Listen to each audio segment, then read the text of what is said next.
तमिलनाडु की राजनीति में कई दिनों से चल रही अटकलों पर अब पूरी तरह विराम लग गया है। सत्ताधारी डीएमके और इंडियन नेशनल कांग्रेस के बीच सीट बंटवारे का फॉर्मूला तय हो गया है। दोनों पार्टियों ने आने वाले तमिलनाडु विधानसभा चुनाव के लिए औपचारिक रूप से समझौते पर साइन कर दिए हैं।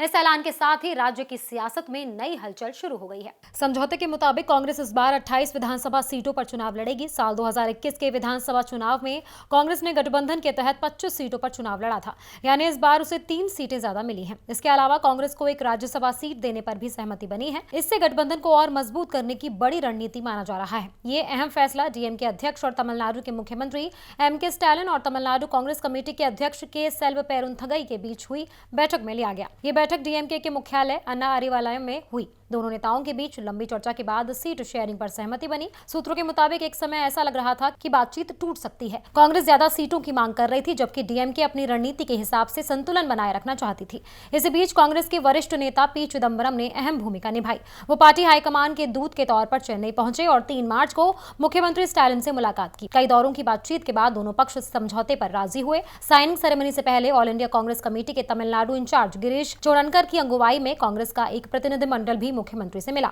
इस प्रतिनिधिमंडल में कांग्रेस लेजिस्लेटर पार्टी के नेता के राजेश कुमार समेत कई वरिष्ठ नेता शामिल थे। समझौते के बाद मीडिया से बात करते हुए सेल्वपेरुंथगई ने कहा कि पार्टी इस डील से संतुष्ट है और उन्हें भरोसा है कि आने वाले चुनाव में गठबंधन शानदार प्रदर्शन करेगा। उन्होंने ये भी कहा कि कांग्रेस को दी गई राज्यसभा सीट के उम्मीदवार का फैसला पार्टी हाईकमान राज्य नेतृत्व से चर्चा के बाद करेगा। अगर पिछले चुनावी नतीजों पर नजर डालें तो 2021 के विधानसभा चुनाव में डीएमके ने 133 सीटें जीती थी, जबकि कांग्रेस को 18 सीटें मिली थी। वहीं एनडीए को कुल 75 सीटें मिली थी। इनमें एआईएडीएमके गठबंधन की सबसे बड़ी पार्टी रही थी, जिसने 66 सीटें जीती थी। तमिलनाडु विधानसभा में कुल 234 सीटें हैं और आगामी अप्रैल में इन सीटों के लिए मतदान होना है।